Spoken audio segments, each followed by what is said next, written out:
فجر کی سنتوں کے بارے میں آتا ہے کہ بہت ہلکی قرات کرتے تھے. یہاں تک کہ حضرت عائشہ فرماتی ہے مجھے شبہ گزرتا کہ شاید آپ نے سورۃ فاتحہ بھی نہیں پڑھی.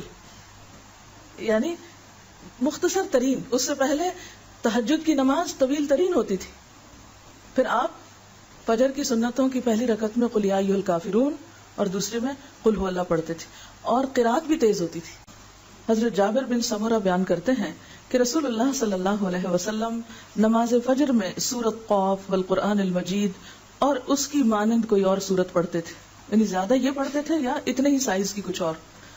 رسول اللہ صلی اللہ علیہ وسلم نے ہمیں مکہ فتح ہونے کے بعد فجر کی نماز پڑھائی. صحابہ کہتے ہیں پس سورۃ مؤمنون یعنی قد افلح المؤمنون شروع کی. یہاں تک کہ موسیٰ اور ہارون علیہ السلام یا عیسیٰ علیہ السلام کا ذکر آیا تو نبی صلی اللہ علیہ وسلم کو کھانسی آ گئی اور آپ رکوع میں چلے گئے. حضرت عمر بن حریث روایت کرتے ہیں کہ انہوں نے رسول اللہ صلی اللہ علیہ وسلم کو نماز فجر میں واللیل اذا عسعس یعنی سورۃ تکویر پڑھتے ہوئے سنا, اذا الشمس کبرت. حضرت عقبہ بن عامر روایت کرتے ہیں کہ میں سفر میں رسول اللہ صلی اللہ علیہ وسلم کی اونٹنی کی مہار پکڑے ہوئے چل رہا تھا. آپ سفر میں نماز صبح کے لیے اترے تو آپ نے صبح کی نماز میں قل اعوذ برب الفلق اور قل اعوذ برب الناس پڑھی. اس سے کیا پتہ چلتا ہے؟ سفر میں جہاں قصر ہے وہاں نماز بھی مختصر, تاکہ سفر ختم ہو جائے, نہ کہ راستے میں اتنی لمبی بریک لیں. تو اس سے دین کی وسعت اور حالات کے تقاضوں کے مطابق اس کا ڈھلنا پتہ چلتا ہے. حضرت معاذ بن عبداللہ کہتے ہیں کہ نبی صلی اللہ علیہ وسلم نے نماز فجر میں دونوں رکعتوں میں اذا زلزلت کی تلاوت فرمائی. اس سے ایک اور نمونہ پتہ چلتا ہے, کیا کہ ضروری نہیں کہ 2 رکعتوں میں الگ الگ ہی پڑھی جائے سورت. اگر کبھی 2 رکعتوں میں ایک ہی سورت پڑھ دی گئی تو اس سے بھی فرق نہیں پڑتا, اس کی بھی سنت ملتی. تو گویا ہمارے دین میں ریجیڈیٹی نہیں ہے, بلیک اینڈ وائٹ حکم نہیں ہے, حالات اور ضروریات کے مطابق مختلف سنتیں سکھائی گئی ہیں. تو اس سے کیا پتہ چلتا ہے کہ آپ صلی اللہ علیہ وسلم فجر کی سنتیں مختصر پڑھتے, قل یا ایھا الکافرون اور قل ھو اللہ پڑھتے, فرض لمبے پڑھتے روٹین میں, لیکن حسب ضرورت آپ نے اختصار بھی فرمایا اور دونوں رکعتوں میں ایک سورت بھی پڑھی. یہ ہے خلاصہ ساری گفتگو کا. ظہر اور عصر کی نماز.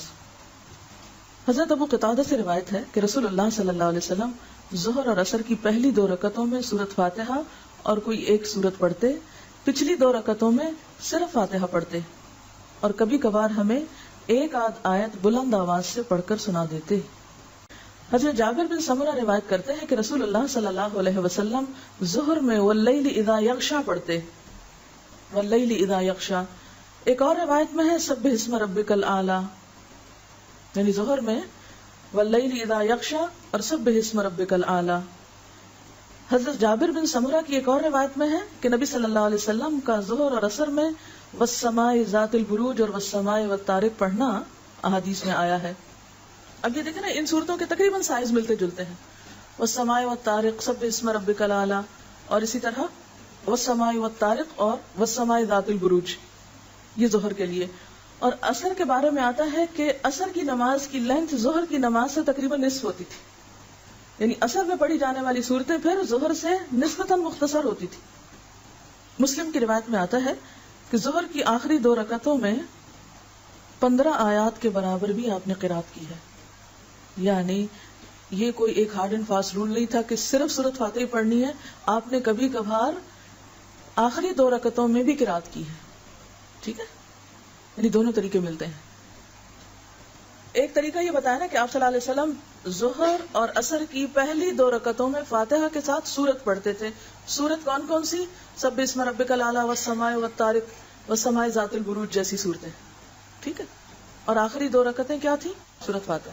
پھر اس کے بعد عصر کی نماز میں بھی اسی طرح, لیکن عصر کی جو صورتیں تھی وہ ظہر کی نسبت ذرا اور چھوٹی ہوتی تھی.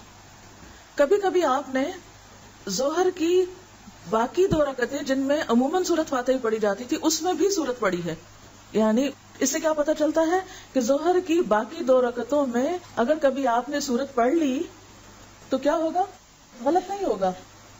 نماز مغرب نماز مغرب میں حضرت جبیر بن مطعم روایت کرتے ہیں کہ میں نے نبی صلی اللہ علیہ وسلم کو نماز مغرب میں سورۃ طور پڑھتے ہوئے سنا ہے، سورۃ طور پڑھتے ہوئے سنا۔ اسی طرح ایک اور صحابیہ نے، خاتون ہے ام الفضل کی بیٹی حارثہ، وہ کہتی ہے کہ میں نے آپ کو مغرب میں سورۃ والمرسلات عرفا پڑھتے سنا۔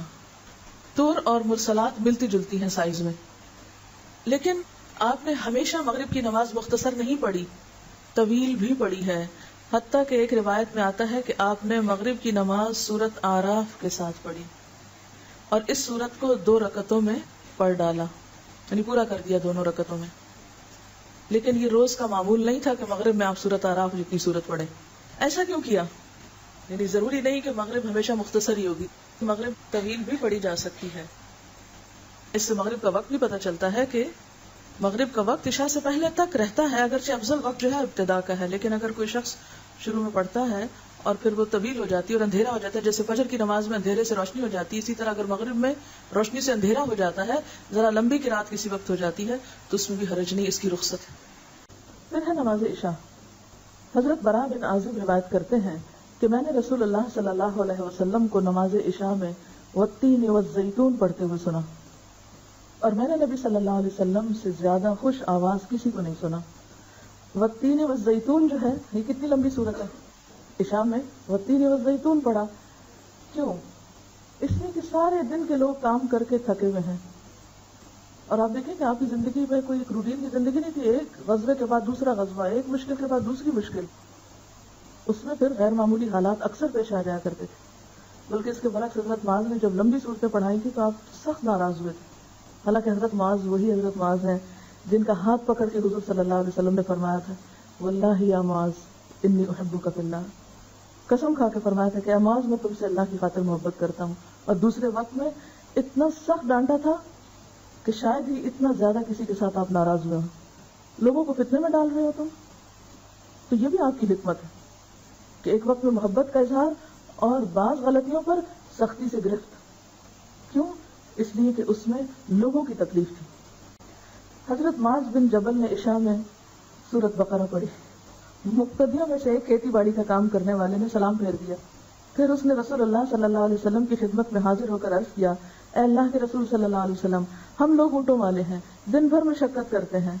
معاذ نے عشاء میں سورۃ بقرہ شروع کر دی، مجھے دن کے تھکے ہوئے کو لمبی قرات سے ملال ہوا۔ آپ صلی اللہ علیہ وسلم نے معاذ سے کہا تم لوگوں کو نفرت دلاتے ہو اور فتنہ کھڑا کرتے ہو۔ آپ نے 3 مرتبہ یہ بات دہرائی، پھر فرمایا جب تم جماعت کراؤ تو والشمس وضحاہا اور واللیل اذا یغشا اور سبح اسم ربک الاعلی کی تلاوت کرو، اس لیے کہ تیرے پیچھے بوڑھے، کمزور اور ضرورت مند بھی نماز ادا کرتے ہیں۔ اب نماز جمعہ کے بارے میں حضرت نعمان بن بشیر روایت کرتے ہیں کہ رسول اللہ صلی اللہ علیہ وسلم دونوں عیدوں اور جمعہ کی نماز میں سبح اسم ربک الاعلی اور هل اتاک حدیث الغاشیہ پڑھتے تھے۔ نعمان بن بشیر کہتے ہیں جب عید اور جمعہ ایک دن میں جمع ہوتے تو پھر بھی نبی صلی اللہ علیہ وسلم یہ دونوں صورتیں دونوں نماز میں پڑھتے، یعنی صبح عید پڑھی، دوپہر کو جمعہ پڑھا، صبح بھی وہی صورتیں پڑھی، دوپہر بھی وہی پڑھی، یعنی اس میں آپ کی روٹین کافی ایک جیسی رہی ہے۔ حضرت عبید اللہ بن رافع سے روایت ہے کہ مروان نے حضرت ابو ہریرہ کو مدینہ کا گورنر مقرر کیا اور خود مکہ چلے گئے۔ حضرت ابو ہریرہ نے جمعہ کی نماز پڑھائی اور اس میں سورۃ جمعہ اور منافقون پڑھی اور کہا کہ ان صورتوں کو جمعہ میں پڑھتے ہوئے میں نے رسول اللہ صلی اللہ علیہ وسلم کو سنا، یعنی ہمیشہ ہی یہ 2 صورتیں نہیں پڑھی، آپ نے سورۃ منافقون اور سورۃ الجمعہ بھی پڑھی۔ اسی طرح ایک تیسری روایت میں قاف والقرآن المجید اور اقتربت الساعہ کے پڑھنے کا بھی ذکر ملتا ہے۔ کون کون سی؟ سبح اسم ربک الاعلی اور هل اتاک حدیث الغاشیہ کا زیادہ کثرت سے ذکر ملتا ہے، اس کے علاوہ سورۃ المنافقون اور سورۃ الجمعہ، اور تیسرے درجے پر سورۃ قاف اور اقتربت الساعہ۔ جمعہ کے دن نماز فجر میں آپ پہلی رکعت میں سورۃ السجدہ پڑھتے اور دوسری میں الدہر پڑھتے، یعنی پہلی میں الف لام میم تنزیل الکتاب اور دوسری میں هل اتى على الانسان حين من الدهر۔ تلاوت میں قرآن پاک پورا کہاں پڑھا گیا، یعنی آپ صلی اللہ علیہ وسلم زیادہ تر قرآن پاک کہاں پڑھا کرتے تھے؟ تہجد کی نماز میں، وہ آپ کی تنہائی کی نماز ہوتی تھی، تو اس میں آپ طویل قراءت کرتے تھے۔ حضرت عبداللہ بن مسعود کی روایت سے پتہ چلتا ہے نا، آپ نے سورۃ البقرہ پڑھی، پھر سورۃ آل عمران پڑھی، پھر سورۃ النساء شروع کر دی۔ وہ تھی طویل ترین نمازیں جو آپ کی اپنی نمازیں ہوتی تھی، اور جب آپ جماعت کرایا کرتے تھے تو مختصر صورتیں اتنی کہ لوگ برداشت کر لیں۔